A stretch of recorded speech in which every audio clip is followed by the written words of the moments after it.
Sekarang ini Bapak udah mulai berasa jauh lebih nyaman. Udah jauh lebih nyaman. Kalau tadinya itu kalau berdiri gini pantat itu ketarik, bokong ketarik. Nah sekarang udah 80%. 80%. Baru satu kali. Baru satu kali. Serius, ini kan soalnya ini ditonton sama orang banyak Pak, di seluruh Indonesia, dunia malah mungkin. Nah, aku jauh-jauh dari mana? Dari Serang, dari Banten kan pertama kali. Ya kalau umpamanya kemarin nggak ada perubahan, ngapain kemarin lagi? Ngapain kemarin lagi? Nah itu dia ya. Aja, jadi kan? teman-teman jadinya ya mungkin aja ya namanya kesembuhan itu kan adalah apa ya, rezeki gitu ya. Kita nggak tahu apakah memang ada pasien yang memang dia sudah bertahun-tahun terapi tapi ternyata memang belum dikasih kesembuhan, itu juga nggak tahu ya. Tapi alhamdulillah beliau juga baru kali pertama kemarin ya, 2 minggu yang lalu ya. 2 minggu yang lalu beliau diurut, akhirnya sudah ada terjadi perubahan. Jadi buat teman-teman yang pengen tahu gimana cara Kang Abai ngurut gitu ya, Kang Abai nggak neko-neko yang memang nggak pakai pahat-pahat, yang memang dengan kretek-kretek gitu ya, enggak. Memang dengan urut-urut tradisional. Tapi saya Kang Abai combine, dikombinasi dengan metodologi human spine gitu ya. Jadinya ada beberapa jaringan-jaringan yang memang Kang Abai coba jelaskan. Kita coba lihat permasalahan si pasien itu sejauh mana, kita coba mapping. Terus kalau udah ketahuan, tinggal kita melakukan pendekatan itu seperti apa. Oke, kalau memang benar-benar pengen lihat mekanisme cara pengobatan Kang Abai, yuk kita coba mulai sekarang. Tuh Bapak silakan, yuk Bapak tengkurap, balik badan. Oke. Nah, tengkurap ini terlentang. Tengkurap, balik badan. Nah itu dia. Oke, ini bukan masuk Kang Abai untuk membuka aurat ya. Enggak, yang namanya ngurut gitu ya. Yang namanya ngurut kan otomatis kan diurut gitu ya. Kalau misalkan diurutnya pakai celana begini kan nggak enak. Urut celana. Iya, urut celana bukan urut badan. Jadinya memang untuk beberapa kasus pasien-pasien yang mungkin dibilangnya non muhrim gitu ya. Ya kita ngelihat itu jangan dari segi situ gitu ya, kita ngelihat dari segi kesehatan. Karena tujuan Kang Abai memang tujuannya bukan untuk ngebuka aurat atau apa, enggak. Memang tujuannya adalah untuk mapping, untuk untuk mencari tahu permasalahan pasien itu sedetail mungkin. Nanti kita coba telusuri ya teman-teman. Ini Kang Abai coba dari sisi bawah dulu. Ada beberapa pengobatan, mereka mainnya titik ya. 1 titik 100.000, 2 titik 200.000, 3 titik 300.000 gitu ya. Kalau Kang Abai enggak, jadi memang nggak ada biaya tersembunyi teman-teman. Ya memang biaya segitu ya segitu aja gitu ya. Nggak ada embel-embel, bener nggak Pak? Bener. Kita coba masuk ke sisi di bagian bawah sini ya, di bagian Achilles tendon.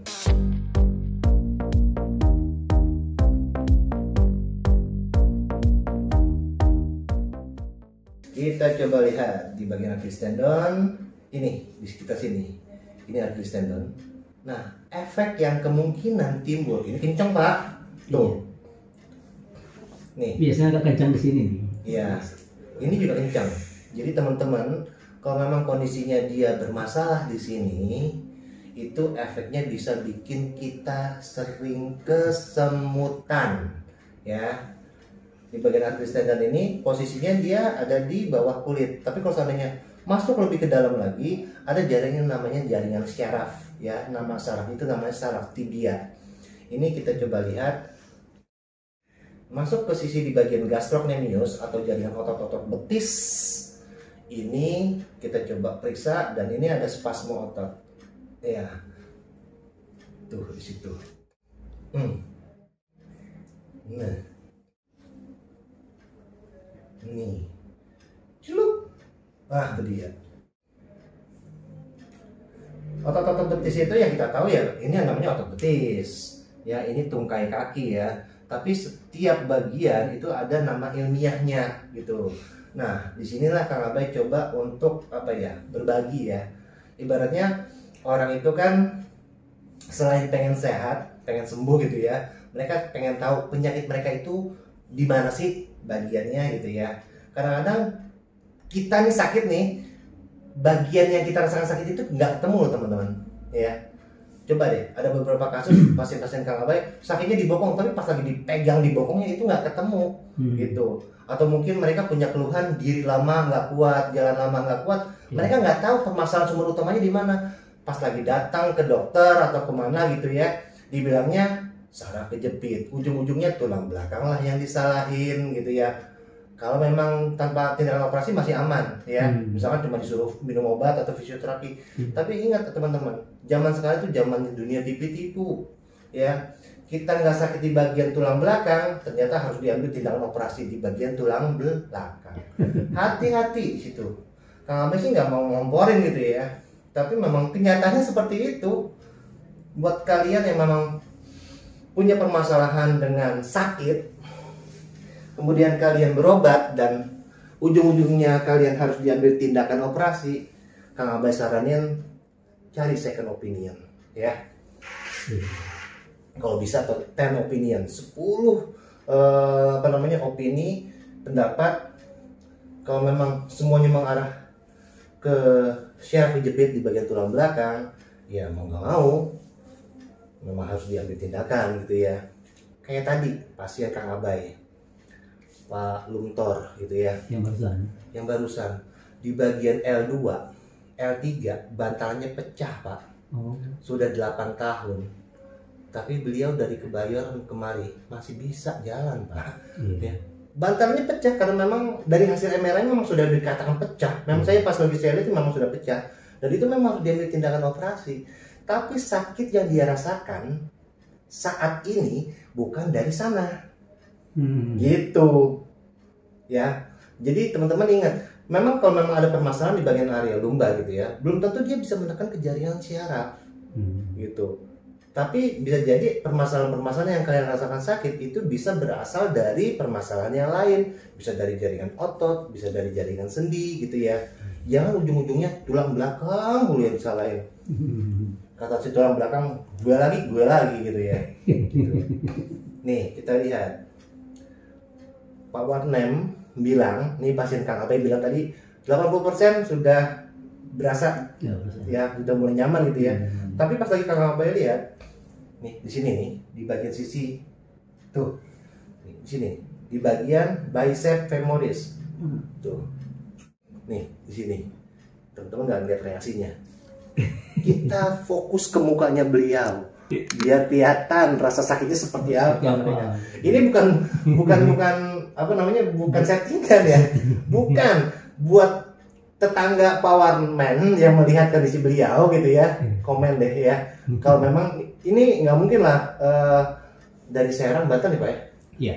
Dari Serang kemarin ya jauhnya minta ampun gitu ya, nggak mungkin lah di setting. Kita juga nggak pernah ketemu sebelumnya.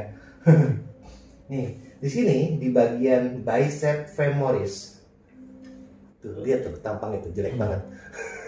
Nih celak tuh. Kalau memang nggak ada masalah, di sini nggak akan berubah bentuk. Ya namanya otot itu tipikalnya dia sombong. Dia kalau memang ada masalah dia pasti akan menampakkan dirinya dia. Nah di sini di bagian bicep femoris, celak,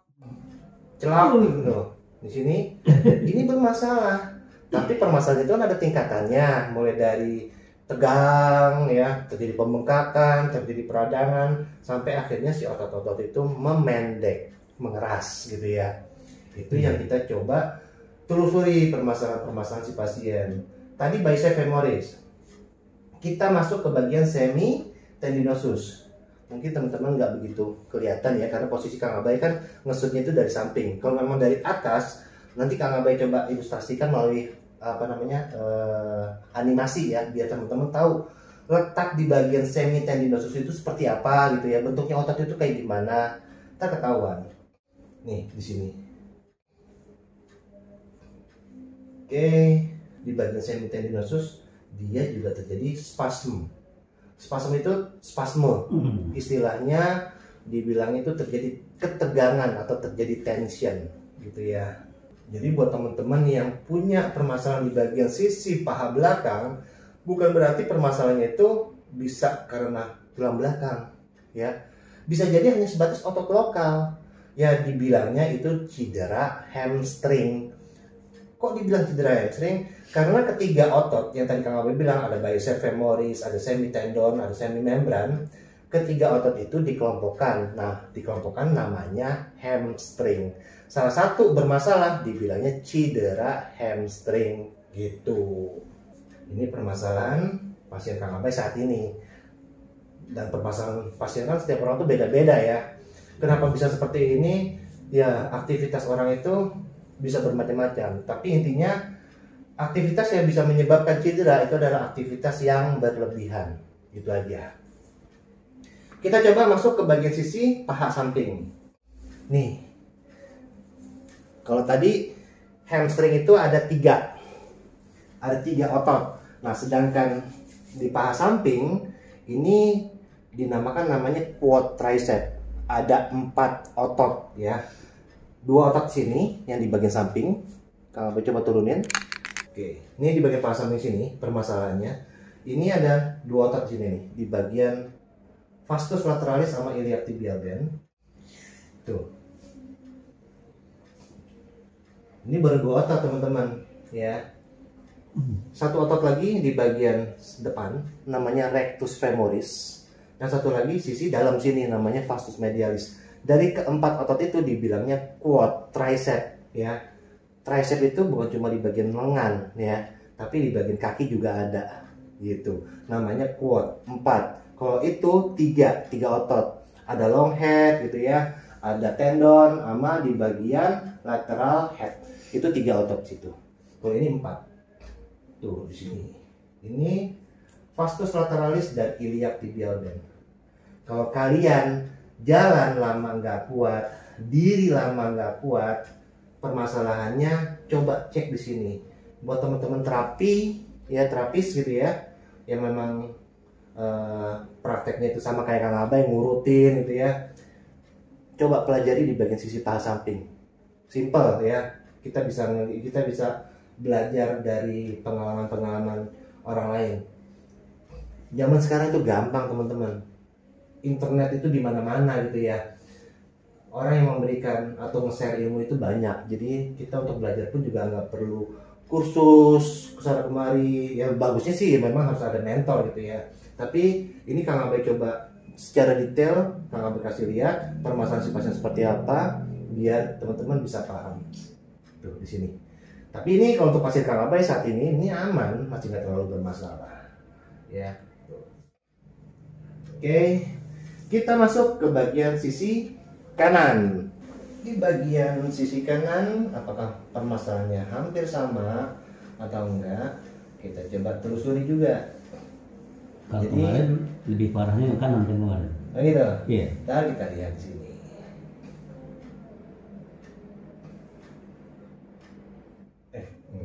Enggak. Kanan kiri lebih keras di sini. Kiri. Ini enggak terlalu, Pak. Tuh. Enggak waktu terapi pertama yang kanan ya, yang kanan yang itu ini enggak terlalu bermasalah. Nah, di bagian nih. Tuh. Ya. Di bagian gastrocnemius ini masalahnya tuh keluar jinnya tuh saha eta maunya keluar nih tuh ini yang Bapak rasakan nih Pak enak ya Pak enak nih tuh ya di bagian ini di bagian sisi gastrocnemius dia kencang udah kayak betis Bogor, tangis Bogor ya kondisinya. Tapi ini otot bukan syaraf, meskipun kondisinya di tengah-tengah kaki sini dia ada saraf namanya saraf tibia, tapi permasalahan Bapak ini nggak bermasalah dengan syaraf, lebih mengarah ke sisi otot sini tuh ya kayak tadi pasien Kang Abai ya. Awal datang dia pakai kursi roda. Oh, yang Bapak tadi? Bukan. Oh. Nah, dia ada pakai kursi roda dia. 5 kali pertemuan dia udah jalan santai. Kan nggak tahu maksudnya 5 kali pertemuan berarti kurang lebih 2 minggu berarti 2 bulan. nggak 2 minggu, 4 minggu, itu baru 2 pertemuan. Nggak sampai 2 bulan setengah Pak. 2 bulan setengah ya. Kita nggak tahu ya, maksudnya berjalannya 2 bulan setengah, yang namanya takdir ya, kita nggak tahu itu ranah takdir ya. Kesembuhan itu ada di ranah takdir. Kita nggak tahu yang pasien ini memang harus diambil tindakan operasi Pak. Alhamdulillah dia udah bisa jalan. Itu pun juga dia tahunya itu bukan mencari tahu, jadi ada yang beli, jadi kan dia buka warung, dia beli rokok, jadi ternyata itu pasien saya yang beli rokok. Dia melihat kondisi si ibu itu, kenapa Bu, ceritalah ceritanya gitu kan si ibu itu, sampai akhirnya si pasien saya itu cerita gitu kan, nunjukin kalau saya mau boleh ibu datang aja nanti berobat ke Kang Abai, kasihlah nama channel saya. Pas lagi dilihat dia, akhirnya si ibu itu daftar. Pertemuan pertama, pertemuan kedua udah lepas kursi roda Pak, diganti pakai pakai tongkat. Pertemuan ketiga udah lepas tongkat. Pertemuan keempat udah bisa jalan tanpa tongkat. Pertemuan kelima kemarin tadi barusan.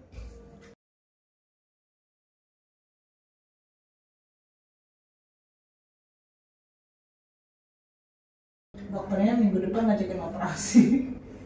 Operasi saraf kejepit. Berarti ibu udah divonis operasi? Udah. Oh udah. Udah. Pelan-pelan. Nih ini kursi roda dari ibu nih yang tadi pakai. Ya pelan-pelan. Ya jalan dulu kayak ini ya. Ini cucuku udah bisa berjalan sendiri. Ya, posisi kayak gini. Terus, nggak apa-apa, dilanjut terus. Oke, kita lihat Ibu Sumiati. Awal datang pakai kursi roda, sekarang dia udah pakai Crocs. Ini dia browser untuk pakai celana sendiri. Tuh dilihatin tuh, dia pakai Crocs sekarang udah bisa jalan tanpa kursi roda ya. Oke, pelan-pelan. Udah mulai menguat ya Bu ya. Kita lihat sini posisinya. Nah, tapi nggak teklok kan? Udah nggak teklok, cuma masih kesemutan sedikit. Nanti pelan-pelan nanti bisa kembali normal. Tapi yang penting tadi saran saya latihan kompres, jangan lupa terusin ya. Nah, ya Bu Sumiati, ini pertemuan keberapa Bu? Keempat ya? Keempat ya? Awalnya pakai kursi roda, sekarang Jalan bisa sih, cuman masih belum terlalu cepat ya. Tapi udah bisa lepas dari kursi roda. Oke, kita lihat ini nih posisinya Ibu nih. Tapi kalau misalnya ada dikejar anjing masih belum bisa ya Bu ya. Nih beliau tuh. bisa aja. Iya. Sekarang udah lepas momonya. Iya. Wih, Udah saya alhamdulillah. tinggal ke sekarang. Oh iya. Udah sendiri di rumah. Wih, alhamdulillah. Saya sebetulnya dari dulu juga nyamannya pakai tongkat. Saya ambil tongkat dari kayu apa gitu kan, saya jalan itu nyaman. Nyaman ya. Cuman saya masa dengan umur segini pakai tongkat gitu. Masa malu. Saya paksa-paksain. Iya. Banyak kasus kayak gitu jadinya karena merasa dirinya emang gue tua-tua banget apa gitu ya. Sampai akhirnya ya dia ngelepas keselamatannya dia sendiri. Soalnya kalau ada orang yang bicara masalah pakai tongkat, satu dia bicara masalah keseimbangan. Iya, Pertama, disenggol dikit jatuh gitu ya, atau mungkin jalanan nggak rata dia bisa jatuh. Itu banyak kasus-kasus kayak gitu. Tapi karena faktor malu jadinya dilepas. Tapi ya saya pribadi alhamdulillah gitu kan, satu kali terapi perbedaan itu sudah sangat luar biasa. Baru 1 kali terapi ya, alhamdulillah. Biasanya saya kalau terapi pertama nih begitu gitu saya nggak kembali lagi. Gitu ya. Dan Bapak sudah berpetualang. Udah lumayan, udah jauh-jauh banget. Udah berpetualang. Jadi ibaratnya orang berwisata tempat wisata gitu ya. Saya wisata tempat. Kalau ini wisata pengobatan. Ya, tapi yang namanya itu dia berobat itu kan katanya cocok-cocokan gitu ya. Ya, saya memberikan pengalaman orang berobat ya seperti ini teman-teman. Dan perlu hati-hati. Bukannya Kang Abai bukan merasa diri Kang Abai paling hebat. Enggak sama sekali. Kang Abai cuma sebatas ngurut doang gitu ya. Cuma maksudnya kalau memang teman-teman mau berobat, gunakan akal ya, gunakan logika yang masuk akal. Karena di luar sana itu sumpah banyak banget pengobatan tuh yang aneh ya. Mulai memang kategorinya dipanggang, dipanggang, dipahat-pahat, terus dicambuk-cambuk, itu ada yang diolesin nggak tahu itu ternyata bahan-bahan kimia, efeknya panas, tapi bisa bikin korengan. Hati-hati teman-teman ya, dibilangnya katanya minyak dari pedalaman atau apa, ternyata itu bahan kimia. Kalian tahu? Nggak tahu gitu loh. Itu banyak banget kasus-kasus gitu yang memang yang dibetot-betot gitu ya. Kang Abai sendiri ngelihatnya itu udah Masya Allah, itu parah. Ya kalau memang kondisinya membaik ya Alhamdulillah. Tapi kalau seandainya memburuk, ibaratnya kita kalau seandainya kita mau berobat, kita harus think twice gitu ya. Berpikirlah secara bijak gitu loh. Oke, di sini di bagian bicep. Nih, bicep femoris. Kenapa Kang Abai bisa membedakan? Maksudnya bisa merasakan, karena yang namanya otot itu kalau memang ada masalah dia berubah bentuk gitu. Saya merasakan ya, pasien juga merasakan. Jadi kalau seandainya saya tekan begini, kemudian si otot itu dia terjadi perubahan bentuk, bermasalah gitu ya. Tuh. Kang Abai ngerasain, Bapak ngerasain nggak? Ngerasain gitu. Tuh di sini. Ya. Nggak dibuat-buat. Jadi itu dia, misalnya teman-teman berobat ke salah satu pengobatan di luar sana yang memang konteksnya itu dia sistem usap ya. Wah, di sini dibilangnya ada semacam kayak tanah kuburan lah, atau mungkin ada jarum-jarum yang memang dikirim sama orang. Ya itu versinya mereka gitu loh. Kang Abai menyalahkan? Enggak, Kang Abai nggak menyalahkan, itu versi mereka. Kalian datang ke dokter syaraf, ya dibilangin saraf kejepit, Kang Abai menyalahkan? Enggak, itu adalah pendapat orang tuh boleh ya, apapun siapapun boleh berpendapat ya. Tapi kalau seandainya pasien datang kemari, ya pendapat Kang Abai ya ini dia, wah ini permasalahannya di bagian bicep femoris, permasalahannya di bagian semitendon gitu ya, bukan bermasalah dengan syaraf. Itu adalah versinya Kang Abai yang di sini.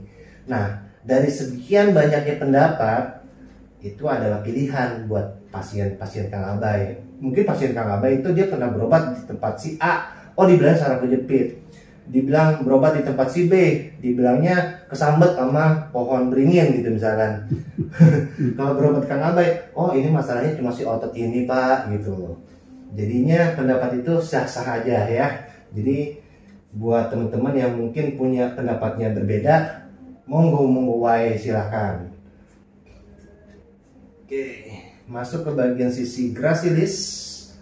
Di sini ada abductor magnus sama abductor longus. Kondisi Bapak aman di sini, tidak ada masalah.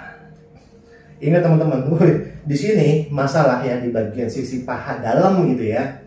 Kalau udah ada masalah di sini, kalian nggak bisa ngangkang, nggak bisa ngelebarin kaki lebar, dikit doang. Wah, itu udah nyeri banget sampai ke selangkangan. Hati-hati tuh. Kemudian yang kedua, biasanya ciri-ciri kalau memang ada permasalahan di bagian gracilis, ini si kaki akan refleks bergerak sendiri saat kalian lagi santai. Misalnya kalian lagi mau tidur nih ya, posisi sebelum tidur, posisi kalian rebahan, ini si kaki kadang-kadang nendang sendiri, dek gitu loh, dek. Itu biasa terjadi. Kalau seandainya teman-teman punya merasakan kayak gitu, coba ada di komen ya. Mungkin Kang Abai bisa kasih detailnya seperti apa di sini. Oke, kita masuk lagi ke bagian gluteus. Buat teman-teman, jangan pernah berharap Kang Abai megang pasien cewek terus pantatnya Kang Abai kayak buka gitu ya. Enggak ya. Pasien kebanyakan laki-laki ya. Kalau memang ada perempuan juga mungkin udah nenek-nenek gitu ya. Memang nuansanya enggak seperti yang kalian harapkan gitu, yang pijet plus gitu ya, enggak. Di luar sana tuh banyak ya kayak gitu, tapi Kang Abai enggak kayak gitu. Jadi buat teman-teman yang memang sudah punya permasalahan dengan otot ataupun syaraf, jangan punya berpikiran negatif ke Kang Abai, karena memang kalau memang permasalahan di bagian bokong, ya mau nggak mau Kang Abai pegang gitu ya, nggak cuma dipelototin atau diusap-usap disembur itu enggak. Jadi memang harus dipegang, harus ditekan gitu ya, untuk cari tahu permasalahannya itu di mana. Kita masuk ke bagian gluteus. Ibaratnya Kang Abai akan menjaga trust ya, kepercayaan dari para pasien gitu loh. Karena nggak semua pasien juga Kang Abai video kan. Kalau memang kondisinya nggak parah-parah banget, ya udah Kang Abai biasa aja, nggak di videoin. Ini kita masuk ke bagian maaf, ke bagian gluteus. Di bagian gluteus medius di sini. Gluteus itu ada 3 teman-teman, ada gluteus maximus, ada gluteus medius, sama gluteus minimus. Otot-otot itu ada di bokong. Sedangkan otot di bokong itu nggak cuma itu doang, ada banyak. Ada piriform, ada obturator, gitu ya, ada gemellus, itu banyak. Ada nih bobotnya tulang femur di bokong, gitu ya. Terusnya di bagian sakrum itu di bokong. Jadi permasalahan di bagian bokong itu bukan berarti permasalahannya dengan piriform syndrome aja ya. Kan sekarang gitu. Orang sakit di bokong saraf kejepit. Ujung-ujungnya itu dia saraf skiatika yang disalahin. Saraf skiatika itu juga ada namanya lagi ya, yang lain. Ada yang bilangnya tuh ischialgia, ada yang bilang saraf skiatika, ada yang dibilangnya gara-gara si otot piriform ya. Si otot piriform itu yang bengkak. Bisa juga karena si bantalan yang di area lumbar. Jadi istilah-istilah itu yang memang kemungkinan asing buat teman-teman semua. Tapi Kang Abe coba sederhanain ya. Di bagian gluteus ya dibilangnya sakit di bokong gitu ya. Otot di bagian piriform dia terjadi pembengkakan, bisa mengakibatkan permasalahan dengan saraf kejepit, ya sakit juga di bokong gitu. Ini kita masuk ke bagian gluteus medius. Terus masuk ke bagian sisi oblik. Tuh. Nih. Mungkin teman-teman ngerasa apa sih permasalahan di sini? Cuma otot-otot perut samping. Hati-hati loh ngomong ya. Pasien kalau memang sudah bermasalah di bagian sisi perut samping ya. Kang Abe berapa kali dijelasin di beberapa video sebelumnya. Kalau kalian sering sakit pinggang, jangan dulu dikait-kaitin sama tulang belakang. Jangan dulu dikait-kaitin sama yang namanya bantalan atau saraf kejepit. Cek dulu di sini. Ya, dari sini sampai ke bagian otot perut. Kalau memang kondisinya kita tekan nggak berlebihan ya tekannya, ditekannya begini doang nih. Tuh. Kalau memang kalian merasakan perih kebakar kayak dibeset gitu ya, kayak kulit digesek ke aspal gitu ya, atau kena amplas, itu nyerinya minta ampun kayak ketusuk, berarti kalian ada masalah di situ. Dan itu jangan dibiarin, kalian ntar bahaya. Tidur buang air besar, buang air kecil, nggak bisa ke kamar mandi loh ya. Geser pantat aja udah nggak bisa. Ini pengalaman pribadi dan pengalaman bener-bener nyata ya, karena nggak cuma 1 pasien 2 pasien doang yang punya masalah kayak gitu. Jadi Kang Abe ngomong ini berdasarkan fakta, berdasarkan kenyataan yang memang dihadapkan ke mata Kang Abe sama banyak pasien gitu loh. Jadi bukan cuma rekayasa aja, enggak. Nih, di bagian sisi ini oblik, otot-otot perut samping. Apakah ini permasalahan dengan turun bro? Bukan ya. Ini kondisi di bagian sisi oblik. Ada eksternal oblik, ada internal oblik. Kalau memang kondisinya dia sudah mengeras, wah itu bahaya. Mengerasnya karena apa? Pas aja pertanyaannya gitu kan ya. Si otot perut ini, perut samping ini bisa mengerasnya karena apa? Ada yang bisa jawab nggak? Gitu. Kalau bisa jawab, Kang Abe datengin ntar. Ya. Oke, nih teman-teman, permasalahan di bagian sisi oblik itu biasanya karena faktor kita duduk berjam-jam, tapi aktivitas duduknya itu terpola, maksudnya dilakukan secara rutinitas daily ya, setiap hari. Kalian kerjanya di mana nih? Di kantoran. Dihadapkannya itu cuma komputer gitu ya, duduk doang. Itu bahaya, bikin otot-otot itu melemah. Lebih bagus orang kerja di ladang, otot-ototnya dia terlatih kuat gitu, dibandingkan kalian yang kerja di kantoran yang posisinya pakai kemeja, pakai jas gitu ya. Tapi ingat, berapa tahun kalian bekerja, ototnya itu pasti lemah. Nggak mungkin enggak ya, pasti kedepannya terjadi permasalahan dengan otot itu udah pasti 90% dia pasti ada masalah. Apalagi kondisinya mereka pola hidupnya, gaya hidupnya dia nggak bener, nggak bagus gitu ya. Ibaratnya mereka terlalu berlebihan lah, overworking gitu ya. Bahayanya itu yang kedepannya akan terjadi kedepannya. si otot-otot ini akan melemah. Nah, pada saat otot-otot ini melemah, kemudian ada pemicu. Pemicunya banyak ya.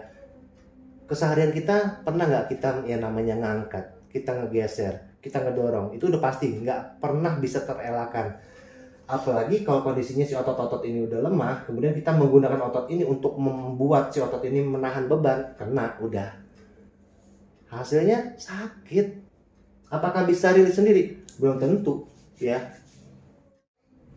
Kalau memang kondisinya memang bisa rilis sendiri, alhamdulillah. Tapi kalau seandainya memang dalam jangka waktu 7 hari ke depan penyakitnya nggak hilang-hilang, berarti permasalahan tersebut sudah harus diperhitungkan gitu ya.